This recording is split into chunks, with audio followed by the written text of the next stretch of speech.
Okay, first of all, a warm welcome to everyone for this AAD sessions at the School of Art, Architecture and Design at London Metropolitan University.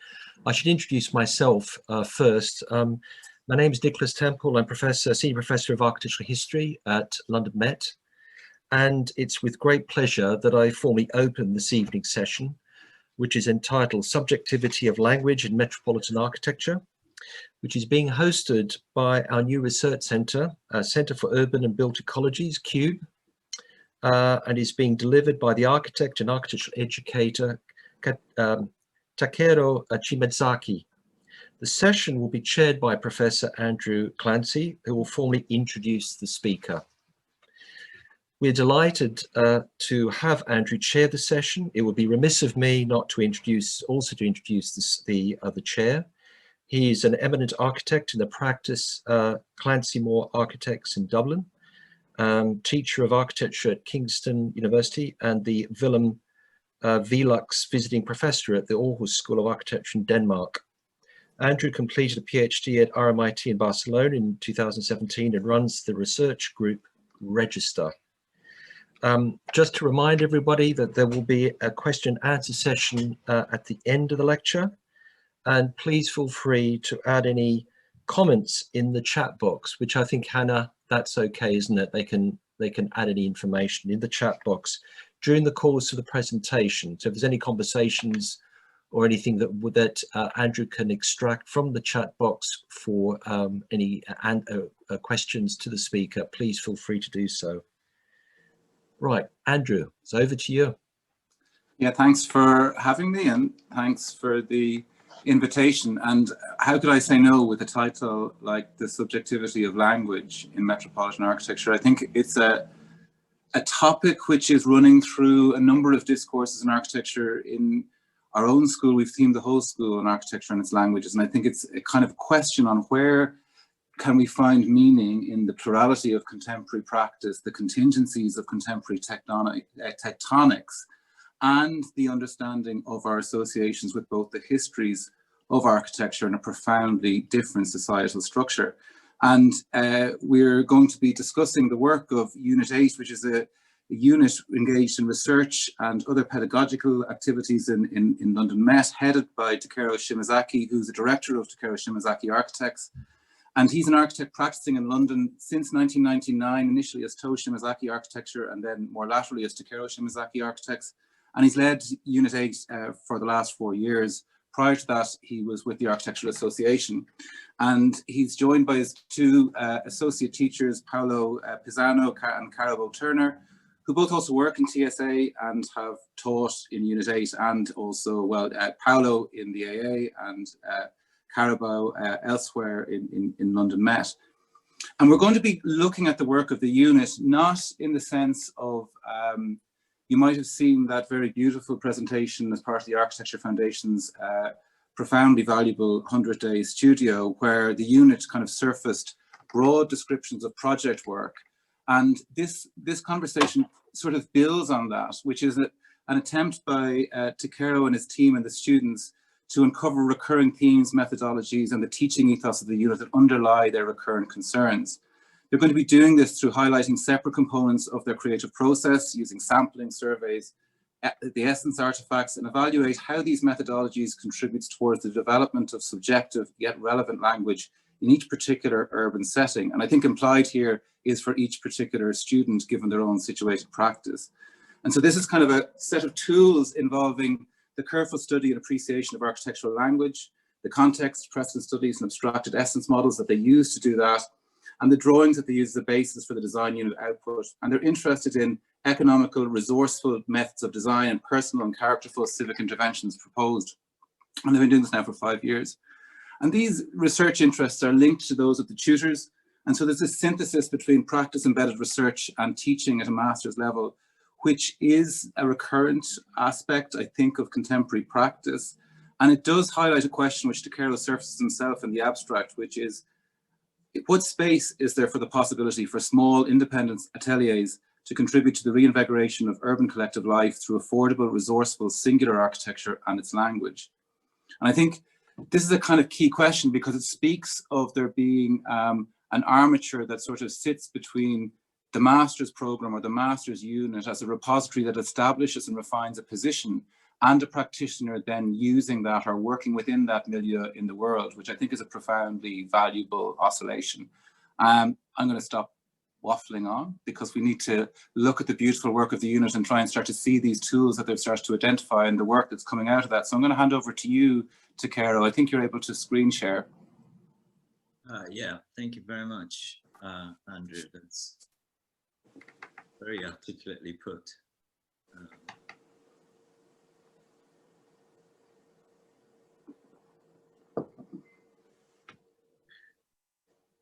Okay. Should I start? Please. Yeah, so as Andrew said, following the AF lecture where Karabo, Ross, Drew and Monica presented really articulately of their individual projects, thesis projects, Matthew Barrack gave us a very nice opportunity to kind of relook at the work of the unit, try to make sense of what it is that we're actually teaching, and see whether there is a paper in there somewhere. And I think this talk is really a workshop, and questions are welcome at the end, and hopefully Karabo and Paolo can help me answer those things as well. So we've put this, we didn't really know how to title this, but we realized that, as Andrew says, that a lot of our teaching actually comes from our struggles in practice. And we wanted to have a very direct question and answer between what we experience day to day as practitioners, especially as small kind of architectural ateliers, and how could we even contribute to a larger conversation or a collective conversation in terms of history, but also urbanity. And also the word subjectivity is important because I think we study language in architectural history or in contemporary architecture, but at the same time, it is really also about the individual students who are in our unit, and also individual architectural voice as well. So hopefully we can share that. Oh, how do I go? Yeah, sorry. So I've just collated the themes of the last 5 years of Unit 8 here, starting 5 years ago with the notion of formal correction. Then we moved on to the idea of theatrical procession as a theme, and then Venturi's both and became an interest. And last year, looking at lightness and weight in that, the idea of resource and economy became more and more of a unit agenda. And this year, actually being in the pandemic, as well as continuing on this sort of discussion on resource, we titled it Enough Already. Not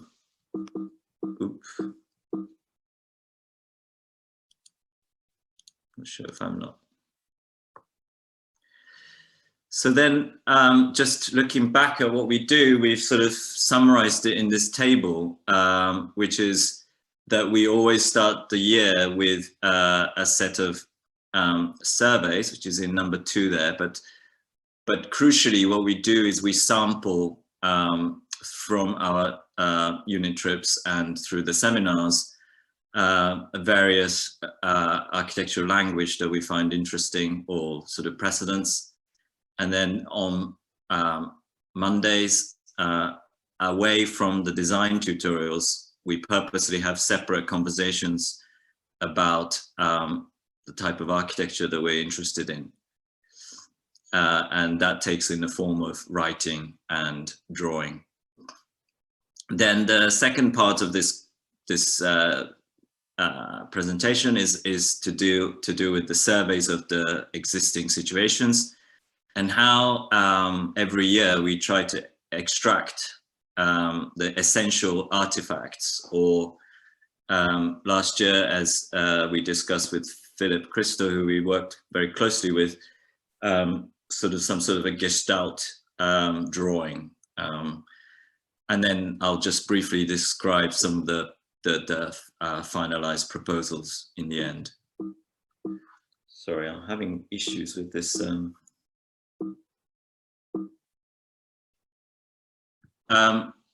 So the first topic, which is the sampling and seminars. So just, I'm going through this chronologically, but the first year we started with this idea of formal correction. And what we were interested in was to study the as-built drawings, as-built situations of Palladio's Basilica in Vicenza and his idealistic drawing, which was in the 4 books. And we sort of surveyed together with the students this idea of the, Palladio's methodology of formally correcting the existing Gothic series of Gothic buildings, which was very interesting anyway. But also we were really intrigued by the difference between the reality and the Quattro Libri. Oh, I'm not...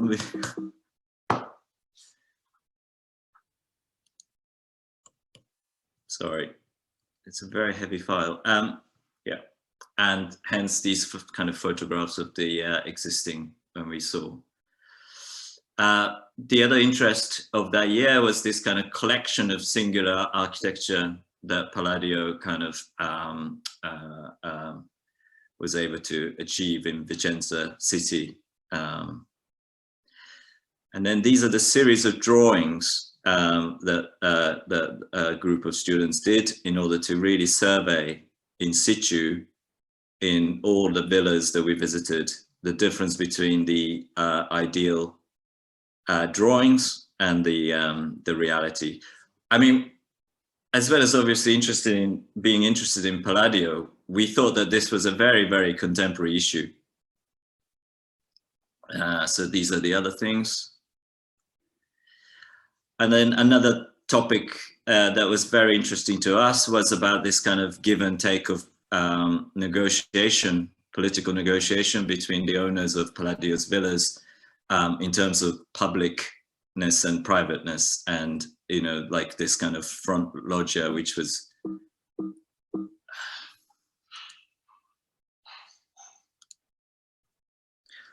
given to as a negotiation piece into increasing the built footprint, but giving public access in Kirikati. The second year of seminars really began with the sort of analysis of theatrical procession by looking at Inigo Jones's work along the Strand, and how these kind of fragments, again, different pieces of singular architecture acted along the Strand as a sort of political and background to the city. And then that year we visited Rome to look at and observe similar topics in Rome after the studies of those Jones's works in London,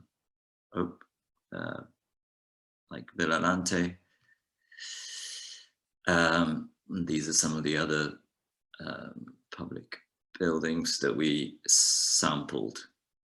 And then in the third year, we looked into the work of Venturi, as I said earlier, and the idea of this both and in a language of architecture.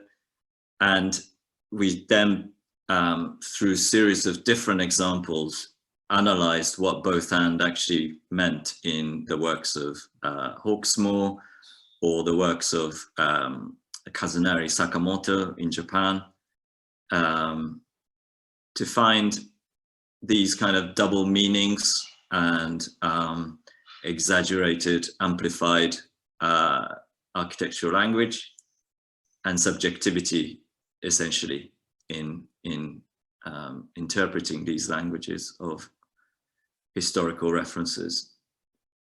We particularly found it quite interesting to kind of apply this notion of both and in sort of contemporary architecture and seeing those ideas in there.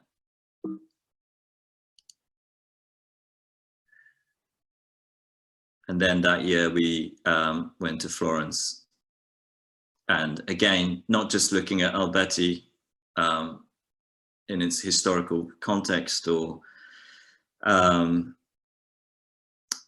work per se, but to start to sort of really look for the both and in Alberti's work as well.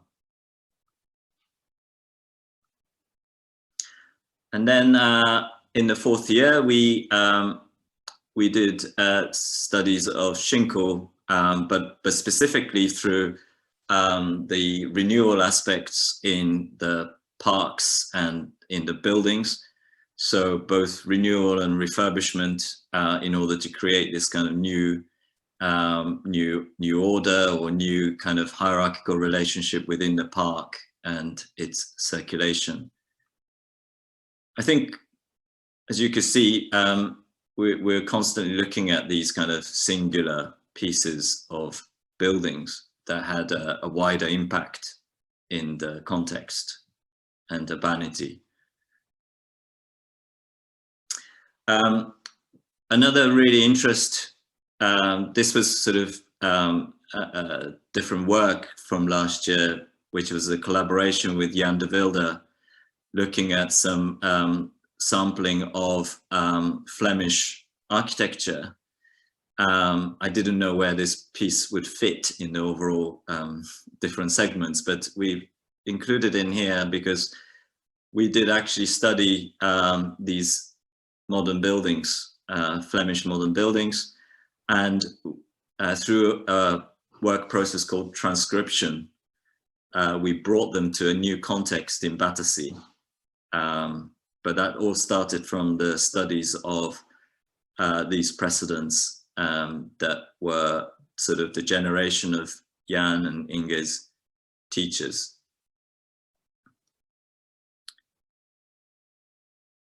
So this is a house by Hayward, which we studied, and this was sort of, I'll show you later, but this was brought in to the site of Covent Garden in Battersea. Here are some of those studies in that year's sampling. So that was Hayward, and this is sort of, we did quite an extensive study of Julian Lampins's work. Philip, Christo and I were really keen to study Lampins's work, and we asked Jan if we could include his work into the studies that we would do. So these are the sampling, in a way, from that year. So this set of students from last year did these kind of sampling of Flemish architecture as well as Schinkel's work, which was a very nice contrast. And each of these samples were made into models and exhibited in Antwerp as part of the Jan's transcription exhibition. This year, the seminars and sampling is evolving around re-look at modernism. And we started from the idea of Fujimori's, Terunobu Fujimori's interest in that kind of trajectory of history right through modernism. And we're particularly looking at both Mies and Corbusier. We picked these as an interesting kind of, relook at a time like now, where we need some uplifting spirit. It's very interesting to kind of have these kind of focused studies on Mies's early work till, sorry, I'm still struggling with this. Yeah, to how these kind of things might compare to Schinkel's plinth, or how the idea of the notion of the plinth led to Mies's later buildings in America. and this year's topic is about this kind of enough already, and we've had sort of series of conversations about almost doing nothing, led by Philip Crystal's lecture.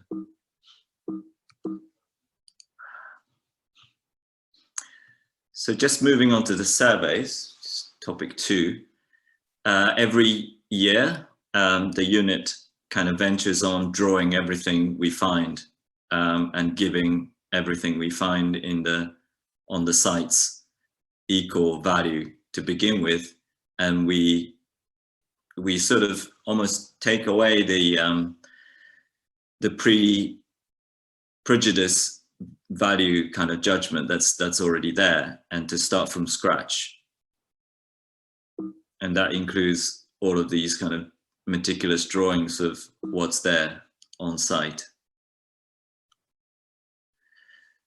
So whether they're historical buildings or industrial buildings of, say, the Frog Island, Leicester, we would,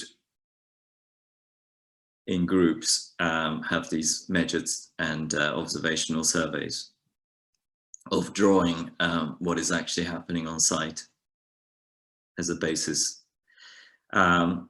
This is in the second year when we were looking at Nottingham with the idea of the procession with Inigo Jones. The first project we set was about having designing a procession through the city of Nottingham, and for the students to survey the city through picking up these singular artifacts that we felt, well, each student felt was an important piece. This is Josh Bristol looking at the Great Northern Railway warehouse derelict building. Ross's building in the city centre, another build. And then in the third year, when we were in Stoke-on-Trent, these are the sort of surveys of the bottle kiln, and then every town in Stoke has these incredible civic buildings which are virtually empty and not used. So these were surveyed, and then a 1 to 5 model was made of both and detail. So we kind of picked a both and detail in the existing civic buildings, which are sort of empty. And as we sought for opportunities with these buildings, the first exercise was to survey them and to extract the both and essence model. And these are the examples. And we sort of, Summer Islam, who was teaching with me for the first 3 years, was very, very keen on construction. And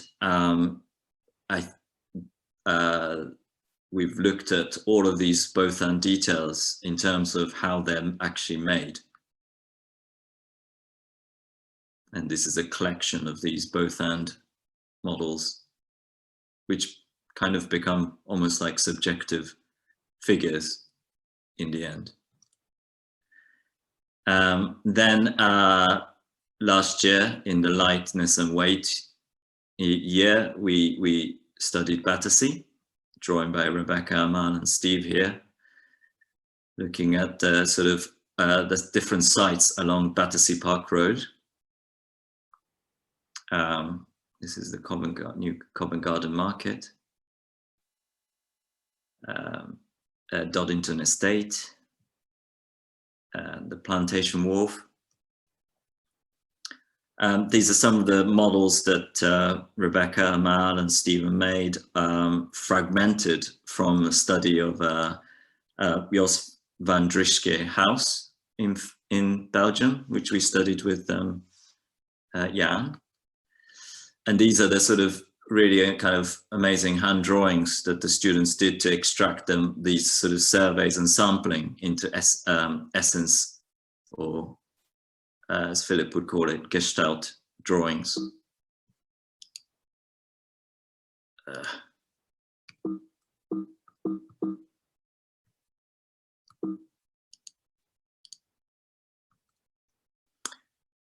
These are really beautiful Gestalt kind of paintings by Richard. This is a drawing by Louisa of Lampen's house, extracted and abstracted. These are really kind of playful drawings by Luthier of an existing school in Battersea with added transcripted Lampen's figure on the corner with the triangle. So this kind of transportation of something we study elsewhere being brought into a site is a very common thread we use. This year, with us being in the pandemic, we're looking at a site very close to the school and carrying on in the sort of collaboration theme. We are collaborating with Assemble, and they're working on a house on Princelet Street, just around the corner from the school. And we've decided to start the year by actually looking at something very, very small, like a house. And this is a house where an AA graduate, Annetta, lived for 30 years and transformed the house, and the students kind of had a real direct access to the house as Assemble are there. And these are the surveys of the house, which captured everything that Annetta left when she passed away as well, in exact condition that they were left, with all the DIY additions and subtractions to the house. And these are some astonishing group drawings that the students have done this year so far.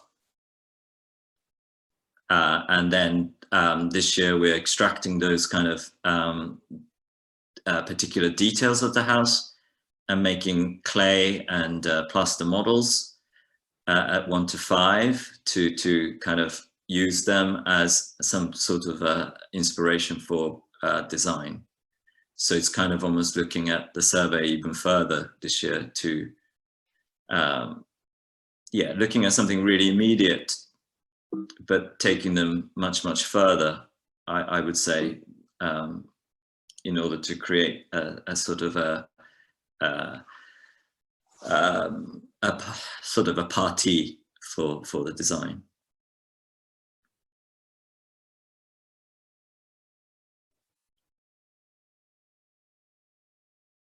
A lot of similar topics to the previous years in terms of mannerism, etc. Both and they all kind of come into these conversations.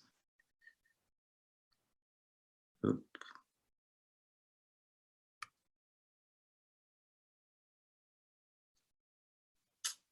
Not loading.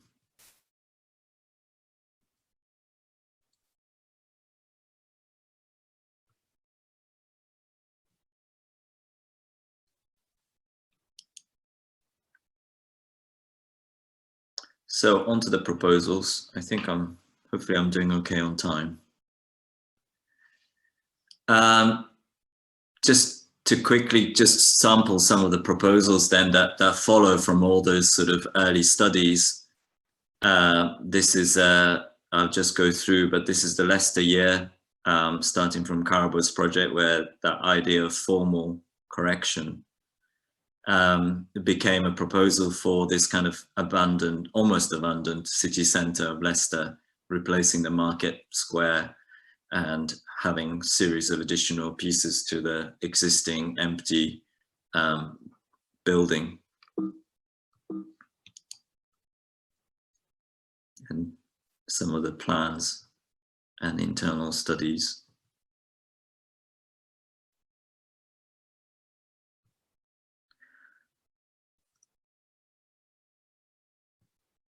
I think the economy of means is something that follows through all the 5 years. This is Alex's project in the Frog Island, looking instead in the sort of abandoned industrial buildings of Leicester and converting them, you know, almost doing nothing like the theme that we are doing this year, but with quite a formal language. in that year when we were looking at Leicester. Clearly inspired by the work of Palladio in many ways. And then in the Nottingham year, this is Ross Kirker's project. So this is the year we were looking at the procession and the theatricality of Jones's work.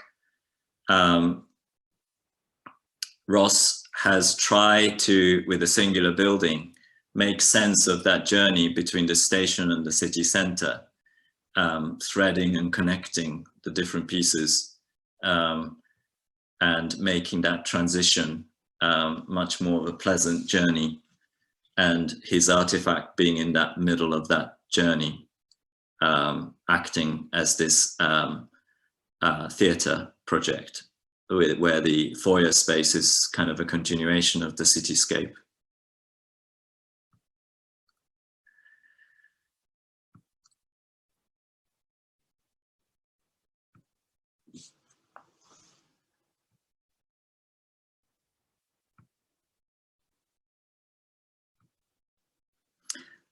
This is Gustav's project, which is sort of situated along the kind of the cliff edge of kind of Nottingham's.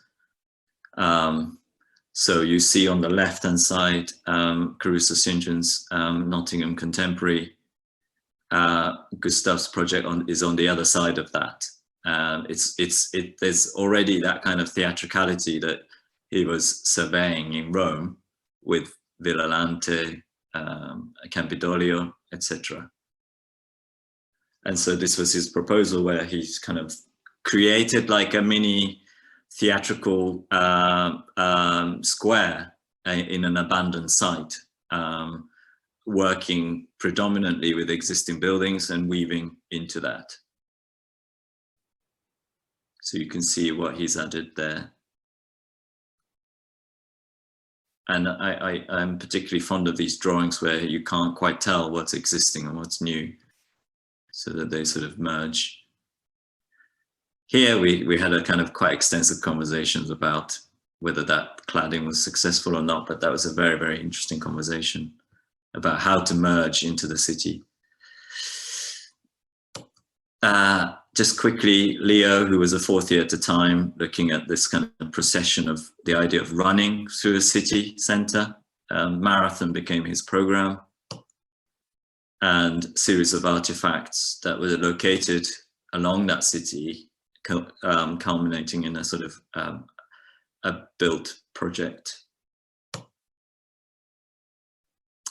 You can see the kind of how the marathon is framed on the right-hand side. And then this is in the Stoke year, the both and year, Monica looking at inserting a new civic focus to, again, abandoned car parking town square, after a series of these studies of the existing civic buildings, and adding her project in the middle of that car park, and how, I mean, this is the year when we really started to think about like how to do almost nothing, or how to do as little as possible, but change the nature of each particular townscape. And I think there's a lot of really interesting discussion about inserting a singular piece of architecture, which might be quite cheap as well, and how to unlock that kind of urban triangle.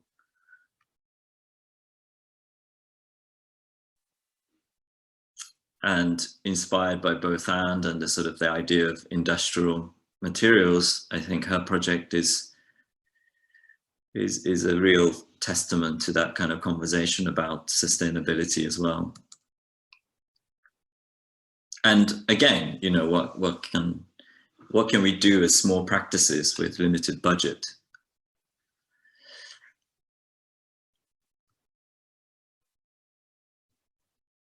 And in the same year, Drew Hopper looking with plywood assembly hall into the one of the towns, London. He was very kind of interested in the idea of Mises' column, and we sort of spoke about Mises' column throughout his whole project as a charging element.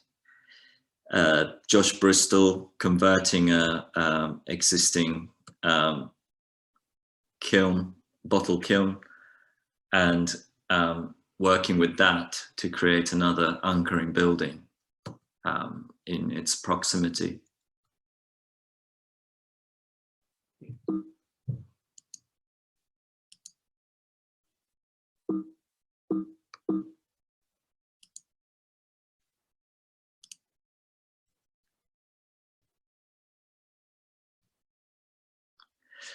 And then last year with renewal of Covent Garden Market, Drew brought this idea of Havert's work and this kind of fairly DIY nature of Havert's work and its beauty directly into Covent Garden as a collage to begin with, as a set of collage studies of bringing literally a house into industrial site of Covent Garden Market, and then extracting that language into his final scheme, which I believe you can see on the Architectural Foundation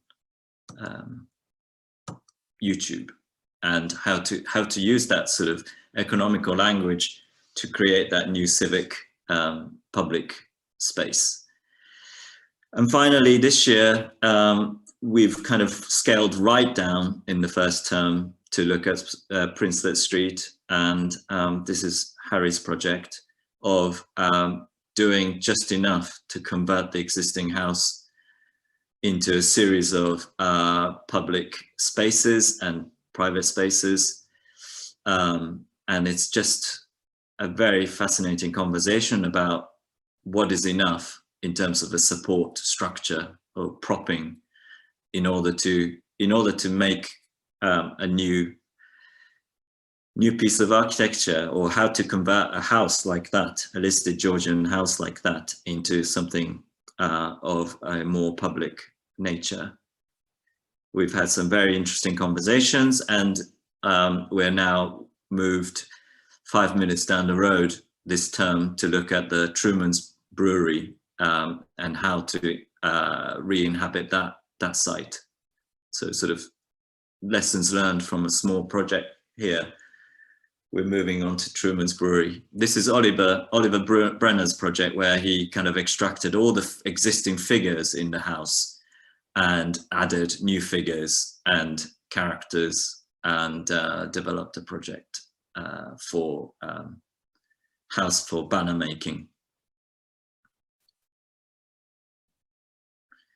And there's a sort of very, very minimal, as in minimal intervention and careful taking away and adding just enough to have some kind of an influence and intervention onto these very kind of beautiful yet abandoned Georgian house. And finally, this is Chris's project, looking at this kind of very interesting tension between this kind of catalogue, building through catalogue of Georgian architecture, and the idea of architectural autonomy and authorship. And there's a sort of very interesting conversation of that contrast and the elements that are added onto the house.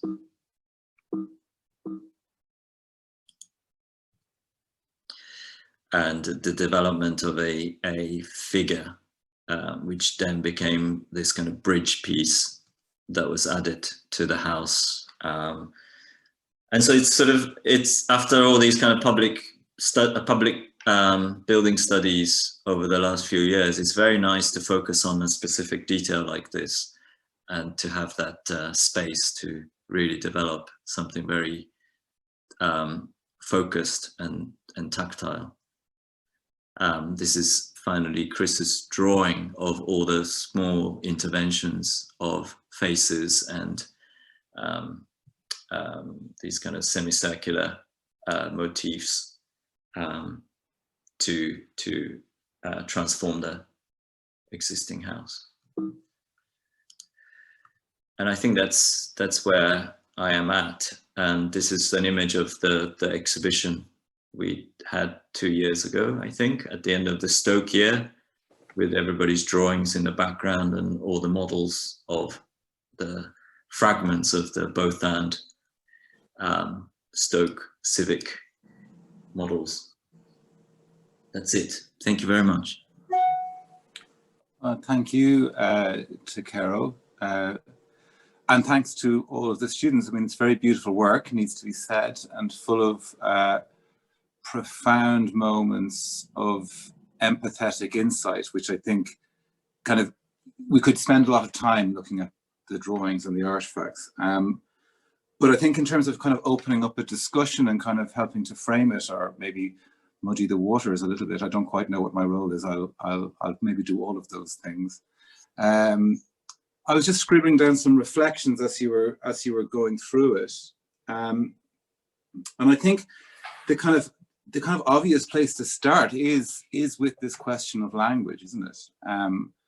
And I was thinking of an essay by Patrick Healy, which is really addressing Monistiroli, but if I remember it correctly, he frames language as being the definition of simple elements of construction and their use in simple elements of architecture and their use in construction. And language surmises a sort of a sense of a building, but also more critically, an attitude or a point of view on architecture more generally. So he makes this very interesting observation about building from elemental aspects of construction to something that gives a sense of self, if we want to call it, to a piece of work, but also has a point of view on the world more generally. And I think in the same essay, or maybe it's a separate one that links to it, he then makes that conversation about the difference between that and style being that the point where multiple languages converge in terms of an idea about what that meaning is, and that opens up a point where mimesis and imitation and all those sorts of things happen. And maybe I'm being a bit verbose, but I think it's sort of,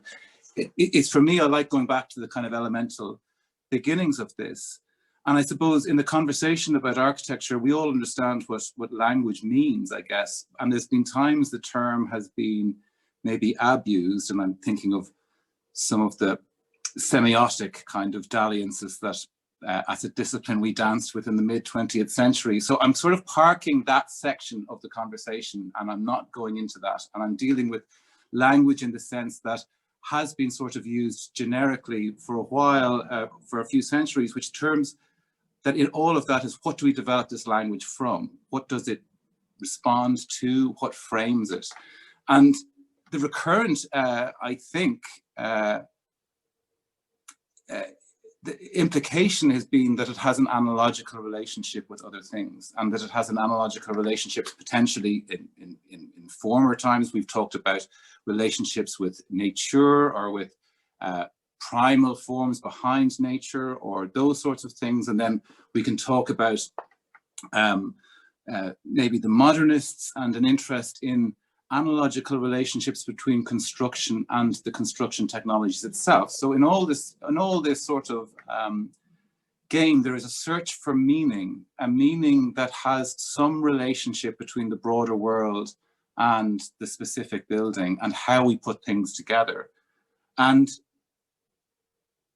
people do correct me if I'm being confusing here. I'm not trying to be. I'm trying to maybe frame it. And what is very interesting about today, and it's sort of implicit in running through all of your work, and it's sort of been the condition for a number of decades, but has become the predominant form of practice now, is that architecture is involved in the making of the everyday. It's involved in the making of fabric, not monument. It's involved in situations rife with contingency, which isn't a diminishment. It's because we're doing types of work we didn't do before.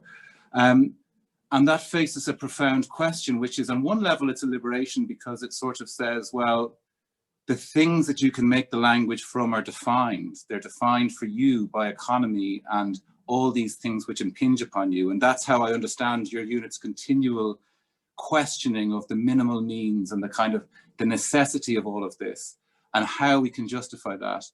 And then there's a kind of a question in all of that, which is, why then in all that contingency does the output of individual architects vary so much? And of course, there's this, and it's a kind of a silly question on one level, but it's worth asking. And I think the reason is, and it's implied in your work, is because we have a situated point of view on the world, which depends on our history in space and our cultural history.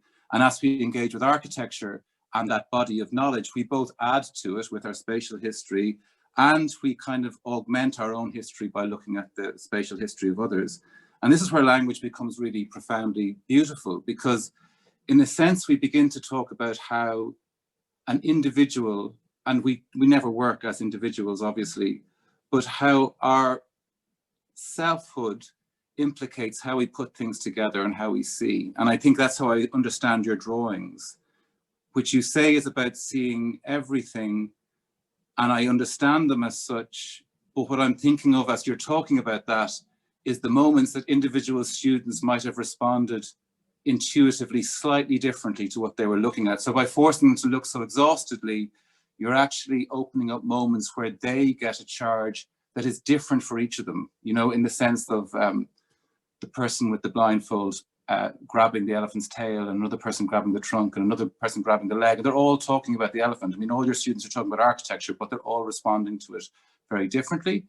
And I like that, because it sort of opens up a place where pluralism can play meaningfully in our subject. And of course, we're talking about all the efforts we need to do to move from a Eurocentric reading of architecture and allowing space for people of different backgrounds to find their meaningful place in the subject. And I think that this kind of approach actually is the kind of approach that allows those things to happen on architecture's terms. So you're opening it up. Do you know what I mean? You're kind of saying there's an essential question at the heart of this that is based on a kind of an enabling act of seeing, and then a building from that, which I think has to be said is important. And you know, we can talk about moments in architectural history where that has been the case, and it does result in very beautiful works. And of course, it's no accident that you're working with Phil, because this is a legacy of thinking that I think has its place with Florian and Phil and with others. Where am I going with all this? What I think is the question at the end of it all is, you're asking, what can a small practice do in these situations? And what is interesting is maybe less what one small practice can do, but the implication in your unit is, what can a diffuse field of small practices do? And that diffuse field of, let's call them general practitioners, or whatever we might call ourselves, we all know what we mean when we say it. Budget is the issue, but how we play with the budget and the contingency of those works is down to a matter of self and a matter of skill and a matter of language, as you say, Tak. And that seems like a nice place for me to stop talking and to open it up to the floor. But it is sort of how I understand the unit, is you're searching for tools that allow this pluralistic reading and a building up of languages, not in the sense of the willful implication of form, but in the slow putting together of things, so that a sense of self is found in the individual buildings that you're making, and that sense of self in those buildings allows the student to develop a general attitude to architecture, which takes me back to Patrick Healy's framing of language. So it feels very timeless, but very timely, if you know what I mean. So I'm sure there's lots of questions and conversations to be had. I will recede and do more to field these. Oh, hand up. Christian, you have your hand up. I don't think I can hear you, Christian. I think we might need to unmute Christian. Yeah, is that better? Yeah. Okay, yeah, thanks for that, Tak, and also Andrew for that really interesting discourse. I had a really simple question, really, which is you used Venturi, and obviously complexity and contradiction. He later thought that he should have renamed the book Complexity and Contradiction in Architectural Form. And I think this is quite an interesting question about the way in which one looks at form and then, in a sense, tries to understand its situation in many of the ways that Andrew was just talking about. And it's also interesting, you know, your trip to Rome and the use of Schinkel, that both Venturi and Le Corbusier both cited Michelangelo as a very particular example of architectural making and sort of this notion of mannerism in the making of things. And I'm just sort of interested in whether you think, or how easy do you think it is to get from form to meaning in the work, because that seems to be a part of what you're attempting to do within the unit, and it just seemed to be interesting that Venturi had recognized, almost retreated from that in his initial calling the book Complexity and Contradiction, and then wanting to put form in the title later on. Does that make sense as a question, Tag? Is that to me? Yes. Yeah, that's a very interesting one. I haven't been, as a unit, haven't been actually that preoccupied with the thought of form as much as to the idea of maybe the elements that maybe Andrew was talking about earlier, or components. And there's a sort of, I guess the idea of starting from these kind of singular architecture artifacts and what we could do with sort of very little. We've kind of, I mean, of course, form is there, and form is something we discuss. But I think from the first year, there's been a lot of conversation about composition and proportion, much more. And even in the Michelangelo's case, we were really kind of interested in the idea of these, you know, amplified, exaggerated, gigantic kind of gestures of columns and how that has an impact on the city. Perhaps those are forms, but I think it, you know, like it's sort of, there's a sort of interest in how these line drawings convert to architecture. And what I'm trying to say is that maybe we're not there yet in terms of the form. Form is quite a, I mean, Karabo's project is very much about form, but at the same time, I think we've had a lot of conversation about proportion. One of the things that we were really encouraged when we came to CAS, or London Met, actually was a feedback from Tony in the first year about these kind of ideas of language in the sense of how to order things, how to compose things. Perhaps, I don't know if that's really to do with form, or of course it is, because it's all three-dimensional, but it was sort of, I'm personally very interested in the architectural study, starting from lines and drawings by lines, and how you then move onto planes, how that obviously then develops towards forms and cityscape, etc. But yes, I don't know. It's quite a hard one to answer, but form, of course, is a very important aspect. And I remember last year's Celebration Week, where Nicholas Lobo talked about form as political. That was a very interesting conversation when we were talking about Lampin's projects transported into London. And we talked a lot about these different forms working in the City of London, you know, forms from Flemish suburbs and countrysides developed in a landscape, brutally transcripted into a situation in London, and what those forms and compositions have in terms of their influence in a chaotic cityscape like Battersea, was a very, very interesting dialogue and conversation, and it's very rich and meaningful. So yes, yes, I mean, form is very much part of the conversation, but I'm also equally fascinated by the possibility of planes, or sort of two-dimensional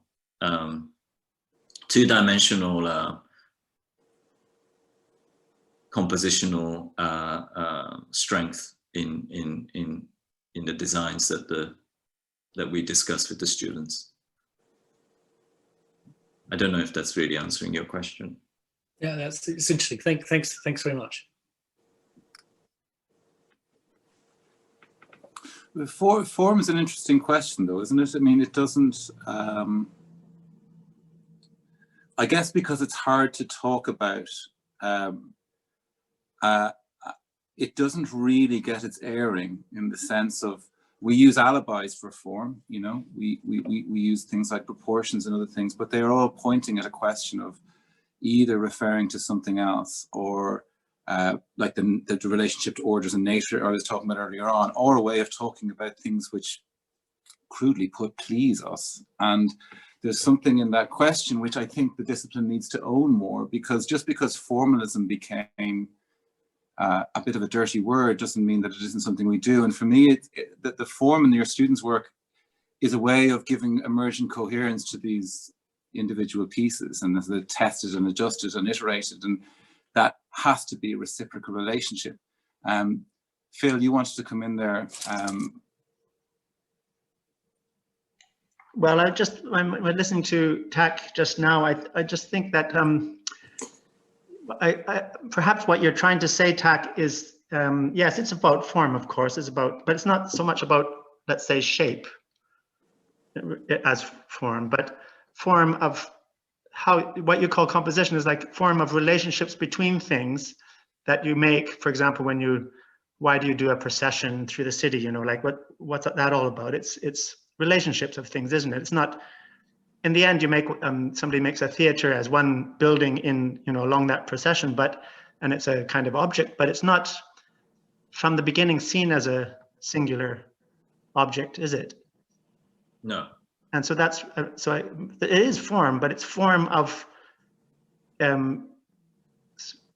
relationships between things that make up urban space, or the space in the building, or I think that's the strength of all that work. And I wanted to say one more thing, that is when you were going through the different years and the different themes that you set up, and then you showed the projects. I mean, of course they relate to the themes, but what was fascinated me was that I thought, you know, a project that was for both and could have been for you know, one of the other ones or something, you know, like it was very, very nice that there was, you know, if you got those wrong, if you sort of got them in the wrong year, it wouldn't have mattered. You know, it would have made sense, you know. I like that. That means that that those topics all have something in common. Mm. One thing that's interesting that didn't come up is tolerance. And I mean that in its material sense and the fuzzy edge of things. And I think I'm going back to those beautiful studies of Palladio that started out the inquiry, which speaks of two things, you know, the contingent reality of the thing, and then its desire for its perfected self. And those two things are not antithetical. They are the beauty inherent in the work. And we all understand those processes in architecture where there's time to be abstracted, and then there's a time to be connected. And of course, the abstraction, if left as such, becomes a sort of a kind of a game that doesn't really go anywhere. But that tension between those two things is really beautiful. I really like what Philip was saying about form as a means of bringing into form, or a kind of form of relationships, a kind of collecting of things. And actually, you know, you were talking about Michelangelo and the Campidoglio and all those, and there's a form there which rarely gets talked about, which is the impression in the ground where you walk up that amazing staircase and the first thing you do is you step down a tiny amount at that top. And that form of that ellipse binding that together is just profound. And it's what, 50 mil? I can't remember what that step down is, that single step that runs around, it's broken in 2 places. And that's form as calibration, isn't it? Incredibly precise and almost no tolerance there for it to be deviated. But then actually other types of form have incredible capacity for for tolerance, for adjusting, for accepting the change that a project has to go through to be manifest. So form is a way, it's a very powerful tool, I think, to reconfigure your disparate thoughts without losing them. And maybe I'm wrong about that, but certainly in our practice, we find form you can reconfigure sometimes very fast and with great fecundity if you understand the elemental necessities going into it. Maybe I'm being a bit complex in how I'm trying to describe that, but do you know what I mean? Mm-hmm. Sorry, more conversation and questions. Monica, who doesn't have a microphone. So she has a question. The student projects begin with research into historical figures such as Palladio, Jones, and Rossi, and the work of these architects forms a prism to evaluate and assess the creation of spaces, forms, and designs. Instinctively, TAC and other educators and practitioners, what do you think could be a conclusion to be made if you were assessing students' final projects backwards through the prism of these architects? What is the valuable connection between architectural ideas bridging 2021 and 1550s, for example, in Palladio's case? What are those timeless questions? I think that's what you're asking, Monica.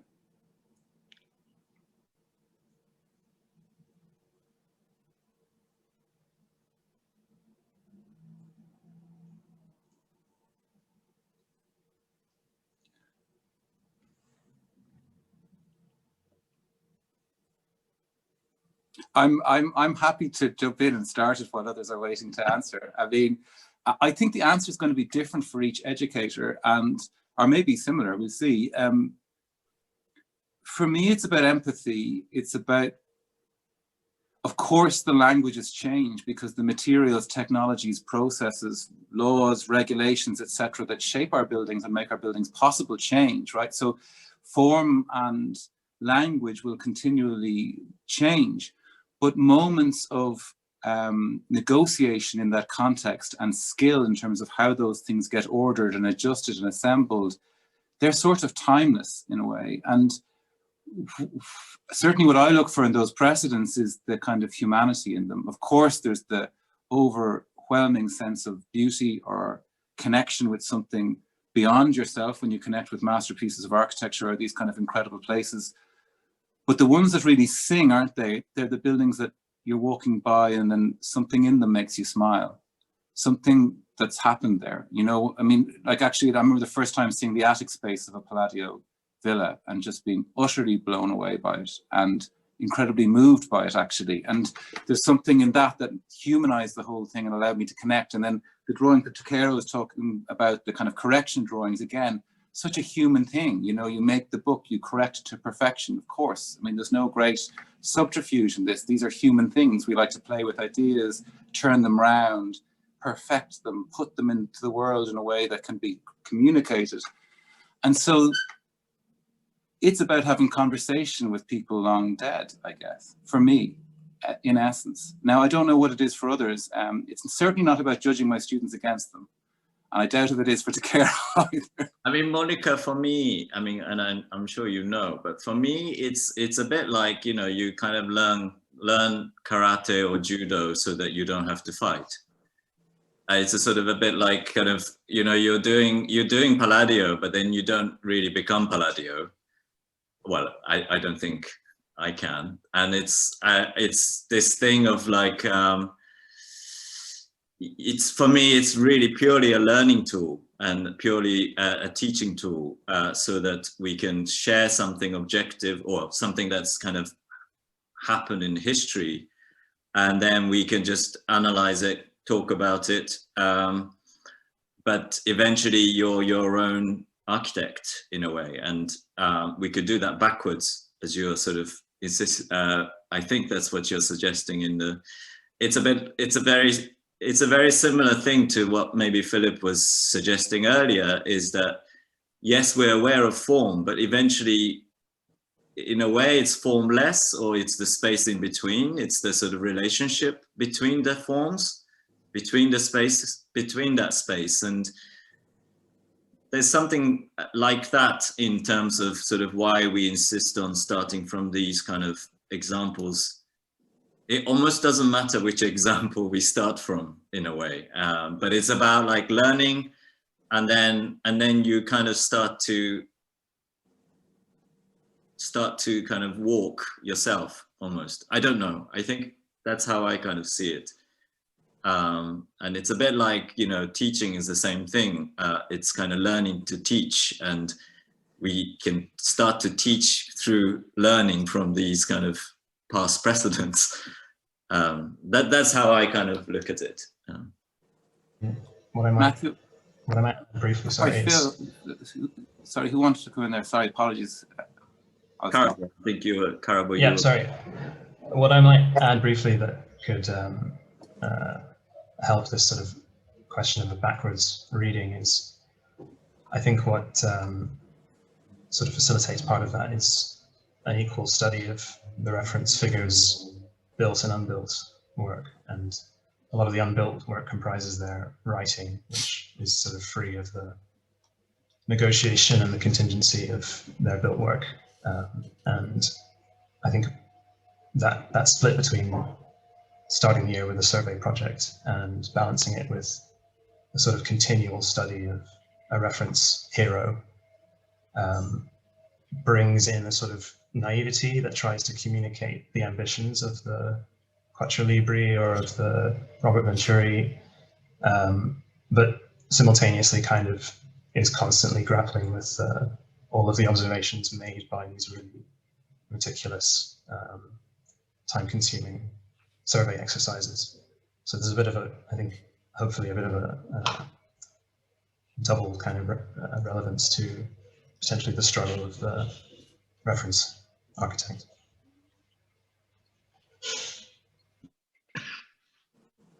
Just to follow up on that, if I can for a second, I think also, I think what Andrew was saying in terms of relationships is also quite interesting, and actually the way in which we've been using it in the unit since the beginning. It wasn't as much as form, but we maybe interchanged it as it was said before, with composition or with proportion and scale. It was really about the way in which, and maybe it goes back also to Monica's question about what is valuable. It's maybe and it goes back also to subjectivity, the way in which actually as an individual you can relate to these forms, to these elements, and how they relate to each other, which I think is something that regardless of materials and methods of construction still remains in terms of the relationship. And I guess it's very much so even when especially when comparing to the masters, but also when looking at say surveys of pretty vernacular buildings, or looking at them quite slowly and trying to understand what relationships are in place, so that always this similar mechanic of understanding relationships and forms and how they come together, especially in relation to yourself as a human being, can then acquire some value, if that makes sense. Mm-hmm. I'd quite like to come in here on this issue of, well, there are a number of interconnected issues, and following the first response of Andrew, that then brought us to this question of form.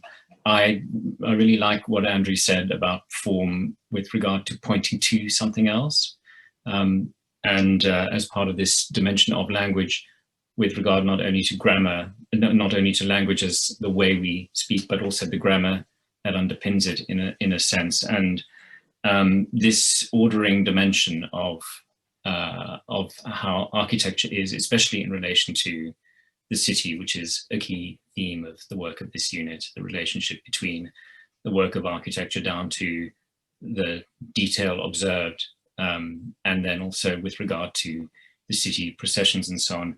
that to me is very interesting. And I think that there's a strong aesthetics there, that notwithstanding what Andrew was saying about style, there's an aesthetics that is really essential. And part of it is a kind of intellectual aesthetics. I know it's not, I don't think it's the intention of the way that we have been using form, or the unit uses form, but to me, especially with regard to that ordering dimension, which was very nicely exhibited in some of the drawings that displayed this play between the ideal and the actual. I was thinking about the kind of Platonic notion of the forms, representing this idea of the ideal, which you point to using the grammar of what you have. And I mean, I think that your approach to language, to me, it's not the same approach adopted so much by a literary approach to language so much, but you look at the commas, the question marks, the underscores, the semicolons, the italics. There's a lot of italics in your projects, in your studio projects. And then you say a lot about how the grammar is used. So often the projects with the sampling and so on, they take the grammar apart. And then we have these quotations, and there's all of this effort and this enormous precision, as Karabo was saying, but very quietly. You know, it's very quiet, and there's this huge effort to say almost nothing, but say it just right. And I guess that sense of the architecture having this effort and this intellect to try to understand itself, but then pointing to something else. So I think that there's work here that has that sense of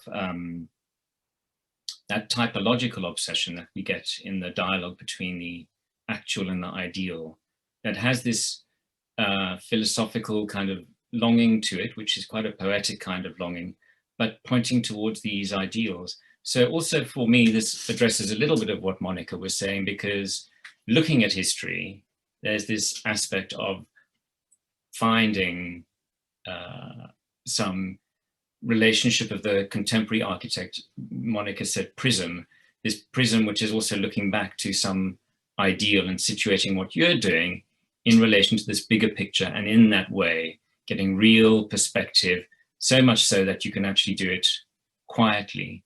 And also, I mean, I'm going to stop in a moment, but I think this quietness, this kind of almost doing nothing, is not just almost doing nothing.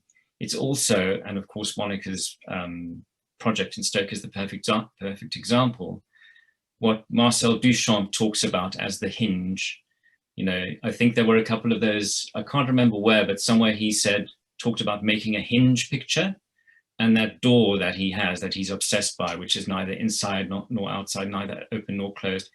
It's this idea that you can do something that is tiny, but so carefully judged and with so much effort behind it, that all you have to do is turn the hinge slightly and everything changes. And it's like, then suddenly all the fresh air rushes in and you get that level of understanding. I guess that was a statement, not a question, but I'm finished. That's wonderful, Matthew.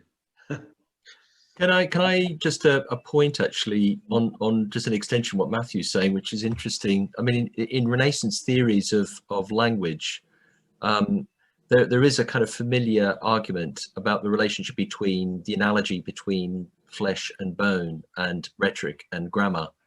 So the idea in the sense that buildings present themselves as having predominantly grammatical correctness, and it's left to the persuasive means of rhetoric to articulate that within the urban civic space of the city.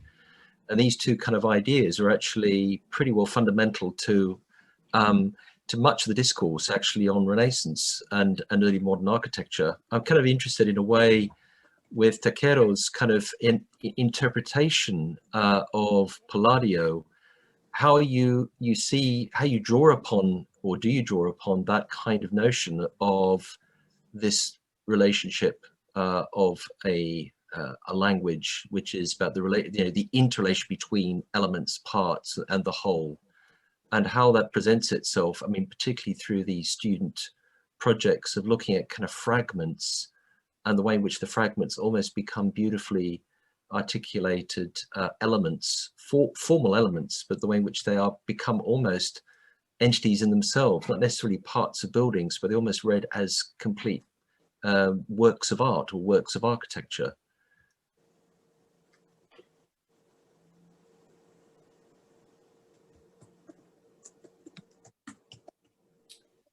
Just Nick, on what you were saying, there's an echo there to what David Leatherbarrow is calling whole parts, and maybe it's an interesting point of reference.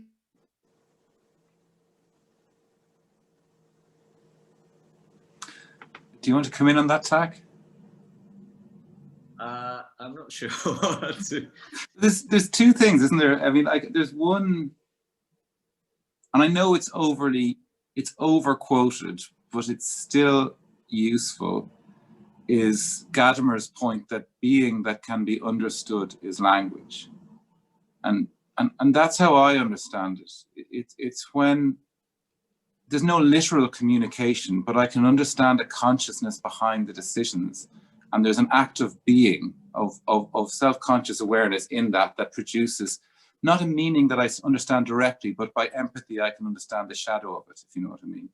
And that's sort of how I understand language, is not literal communication and not literally structured that way, but a set of decisions and assemblies which together give a sense of self to an artifact, and that allows us to see. And the prism term by Monica is very useful.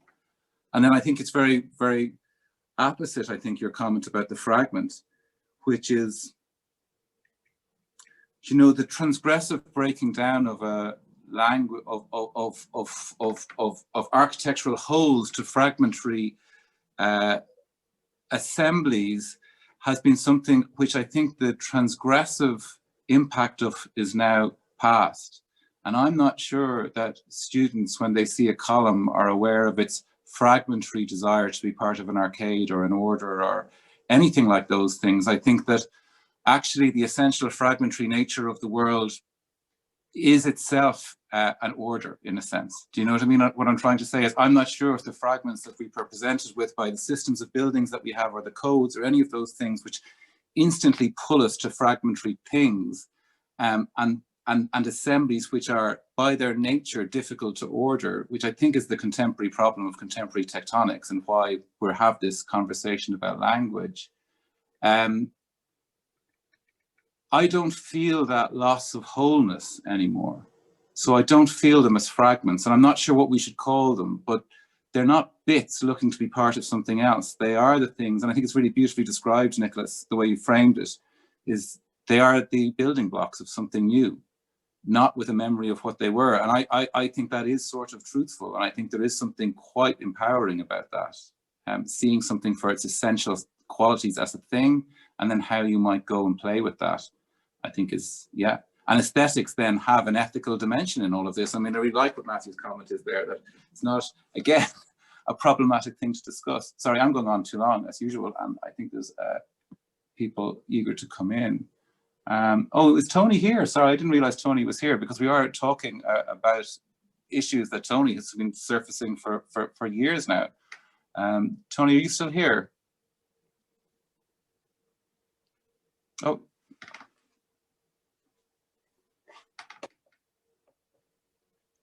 I am still here. Good to see you. I didn't realize you were here. I was just listening. I mean, a lot of the intellectual structure that's being proposed is not where I can be, but so I'm not sure I can illuminate this conversation, except to say that in my view, people like Palladio, their relevance to us as practitioners is their relevance to us as practitioners. It's how what is in their work that can give us an architecture of these times. And so we are always transforming them. You know, if we're creative beings, we're always sometimes positively misunderstanding them or understanding them in our own way. But always for me, the interest of Palladio was that he was a pragmatist as well. You know, his layout of the bedrooms and the Villa Malcontenta was according to a book on how you laid out a bedroom. And there was a bed either side of the door, and then there was a door in the middle, and there's a place for a wardrobe. And so, of course, that's not what produced the architecture, but his transformation of those kinds of issues, or his delivery of an architecture which was intellectually very strong. It was always on the basis of an architecture which is doing what architecture should. You know, the building in central Vicenza, which he reclad, you know, he wasn't afraid to do all the other things that architects have to do. And I suppose what I'm saying is that if the architectural thinker is good, it's a transformation. These ideas are transformed, or even probably not even realized to the architect in the process of designing something. So more and more I'm interested in the world of physical objects and what they mean to other people, that's a very difficult subject in these times. You know, what can architecture communicate to a wider audience? And the conclusion I'm drawing is probably not very much, or sometimes a lot, you know. And God, where am I going with this? As you said, I mean, I just finish by saying that I remember being on that table with you, Hack and Summer, and a grumpy old architect came in and was taken very much by the investment that you both made in the grounding of the project. You know, the time you spent in formulating things for the student to read and consider was really remarkable teaching, and that, in my views, remained that. You know, so I'll shut up now and say nothing more. But it's good to listen to what's being said here, and it's really rewarding to see and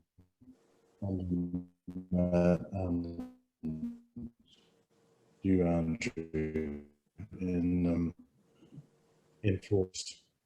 If I may, did you get any of that? It's frozen.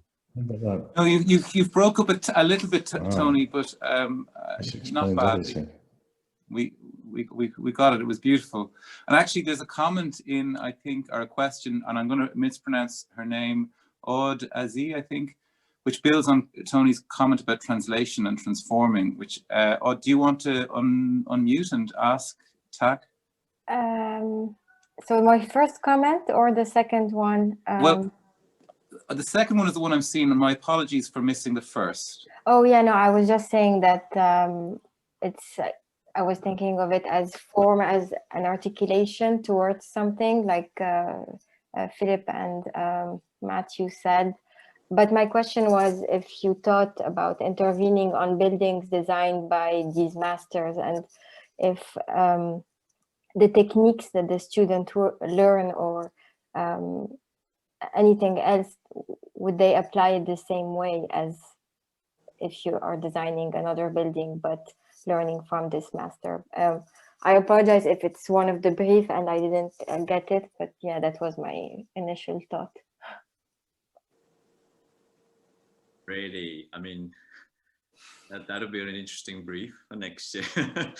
No, I think the only time that we worked on a master project was when, you know, when we with Philip were proposed by Jan to study these buildings. So the students looked at these kind of existing master works by Lampens or Van Drischke, and then the students already used what they sampled as already a given. So sort of, it's almost like that was their first sketch of a building idea, and then they kind of transformed it. So they kind of started to transform the existing buildings that they studied, and then transported it to another context to see what that does to the ideas. And that was a very, very interesting thing. Like Tony says, you know, I think there's this kind of quite ad hoc process of interpreting these kind of incredible buildings in their own way. But often our sites are actually not things that are necessarily designed well, or our sites have been always like Leicester, you know, often derelict sites, or pockets in the cities where things are neglected. I mean, we chose the Midlands for the first 3 years because of all that sort of tension with Brexit and these kind of cities being almost overlooked. And like when we went to Stoke-on-Trent, I mean, it was quite shocking, you know, how cities were really derelict, and we couldn't really, we couldn't really find any solutions, and you really find the limits of what architects can do in situations like that. And but then there are these incredible civic buildings of the past that they didn't know what to do with, and they were all empty town halls. So I'm not sure if that's again answering your question, but we often look for the type of opportunities that we might be actually given. So for example, in Stoke, like the year after we did their work, a framework came out, which we also applied for, but we didn't get a slot. But you know, the Stoke-on-Trent as a city, and this is before COVID, we're looking for architectural practices to do something with the, you know, with the infrastructure. So we purposely look for places where we think it's a bit chaotic or left behind, or something alternative is going to come and destroy that whole kind of area. Or but yeah, I mean, working with buildings designed by these masters, I'm not sure. It might be a bit too overloaded, too charged. What do others think? What I see in your students is that somehow the having to look at Palladio cultivates them, but it doesn't overawe them, you know. So you manage to maintain their ability to be creative in the face of somebody great. But in a way, I think what happens here is that you know, having been shown Palladio at an architecture school, you don't understand it for a long time, and you only deeply understand it when you've made work and attempted things, and then you can see greatness. But for students of architecture, in a way, they're protected from all of that by their naivety, but you've managed to cultivate them, which is a great thing to do. Not many of us do that, and to get them to unafraidly take something from a great architect without necessarily knowing how great they are. I mean, the only thing what occurred to me was that the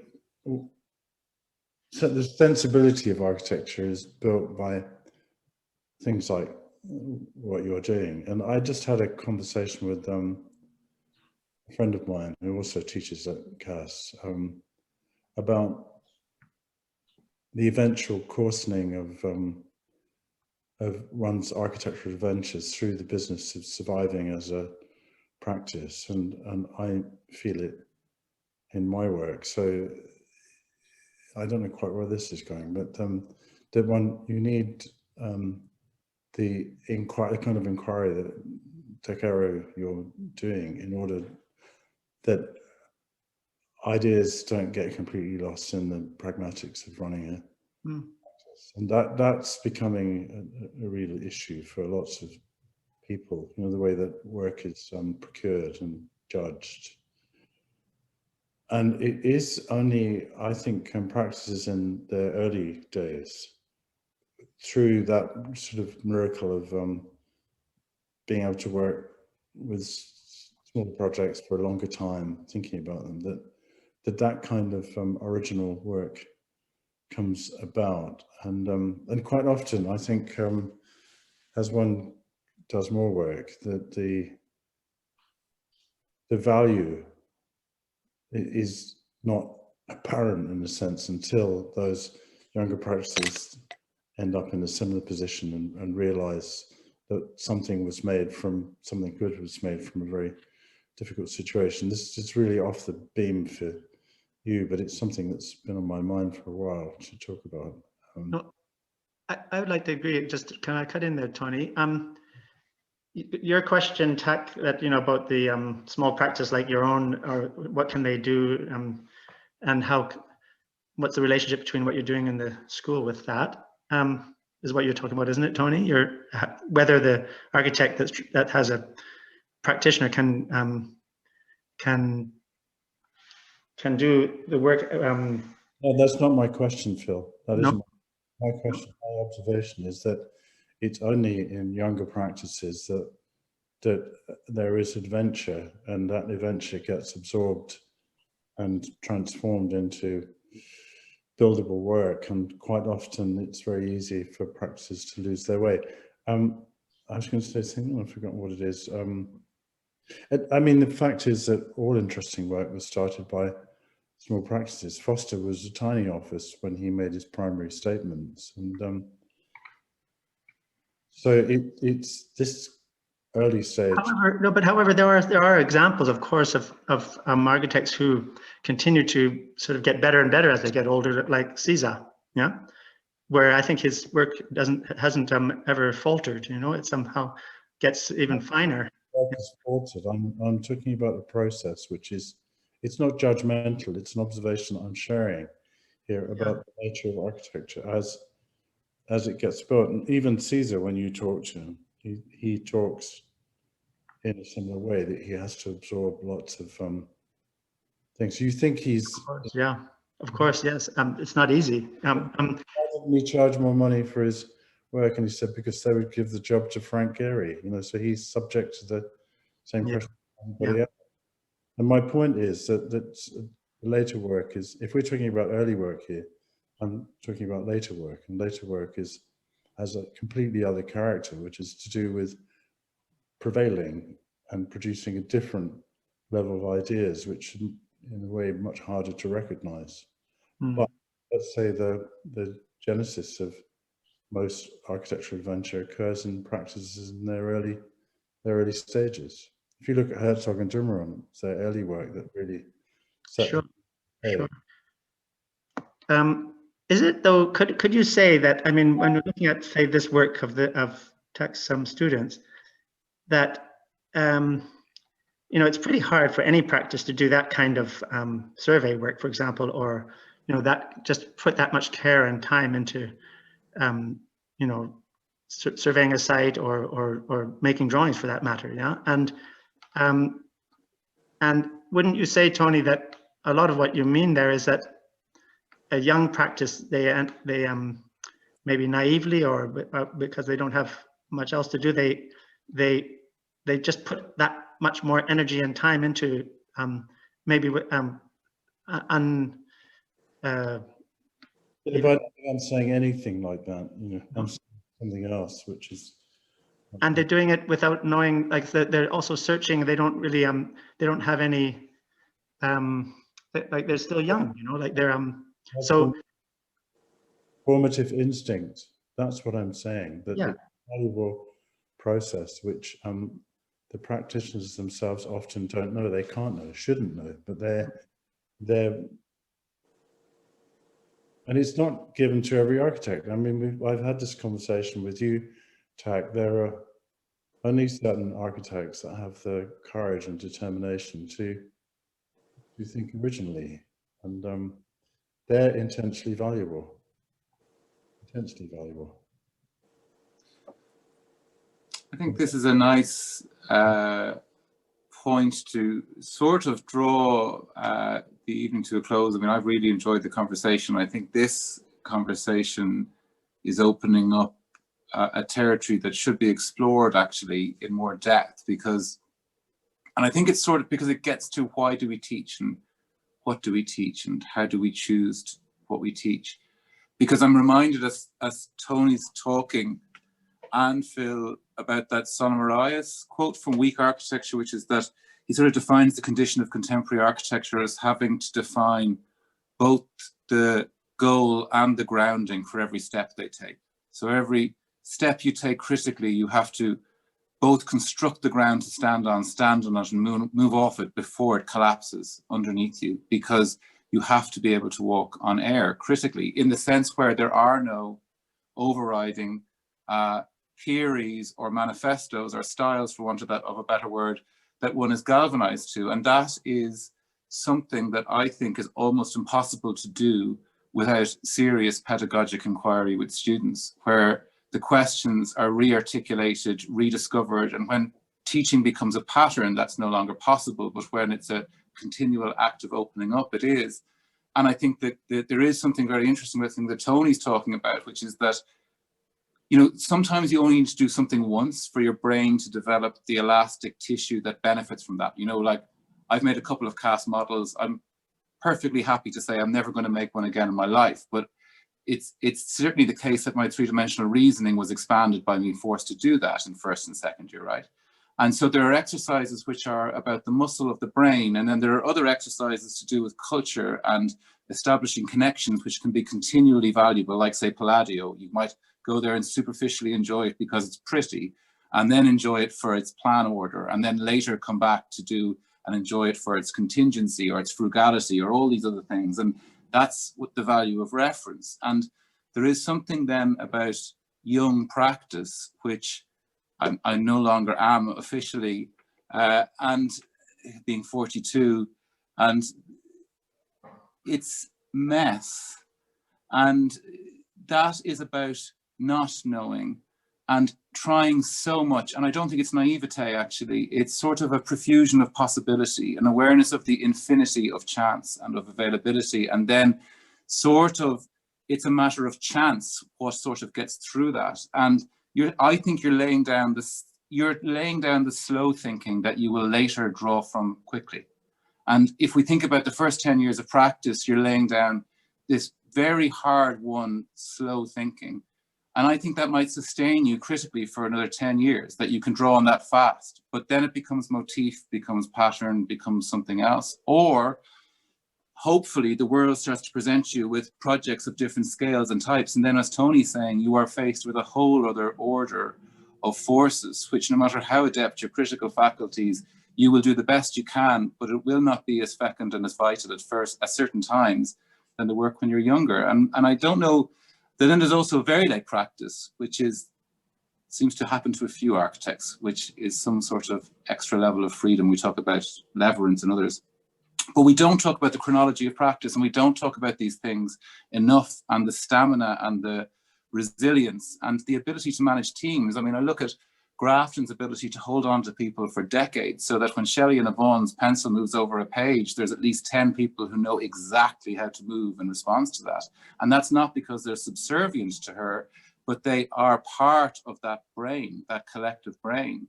And that isn't given enough conversation in conversations about practice. And students need to understand that those roles have dignity, and those roles, and they're the things that gets past the question that Tony's asking, which is, how do you continually produce critically astute and meaningful work as you progress? And it's because the people that you are reliant on are augmenting you and are bringing those questions to the table in ways that are new. Now, that's one answer, it's not the only answer. Anyway, a long-winded dalliance on my part, but I do think it's worth saying, because fundamentally what we're talking about here is some of those slow thinkings. And I like the way that Takero isn't framing this discussion on the projects, which I think there's a little bit too much of in architecture school, and we all have to do it. It has to be resolved at the end, and I'm not arguing against that. What I'm saying is that the sensibilities and the tools might be present in a beautiful way in a project that might not be beautifully resolved, and that is still a meaningful pedagogic learning experience. And this is the context of where we are, which is these exercises, the laying down of thinking, and in this unit, a particular focus on the act of seeing. And it's not seeing as some kind of passive act. And I'm reminded of that, I don't know where it was, I only saw it online. It was David Leatherbarrow in, I think it must have been one of those seminars in Eric Parry's office, where he's talking about CISA not doing a survey of a site, but correcting the site, adjusting the site.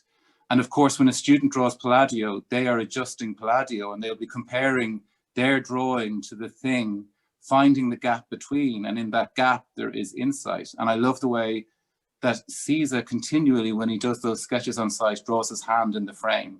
And what he's saying is that we can look at context, we can be respectful of context, we can be respectful of precedent by great architects, but we are part of that culture. How we see it, each of us, is different. All those meanings have place and value.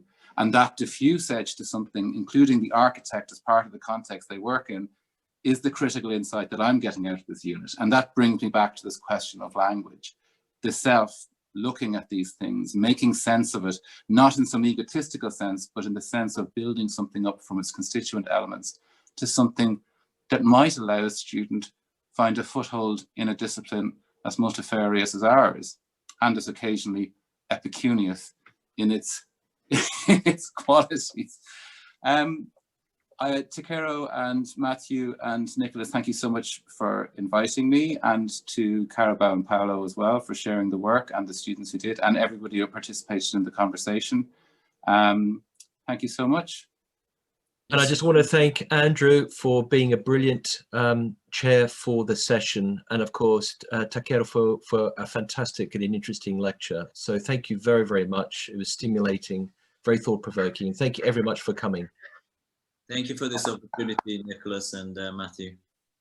And I think Matthew suggested if we all unmute and just say farewell so we can all hear each other. Bye. Anyway, Bye. take care. Thank you. Keep safe. Bye. Keep safe, everyone. Take care.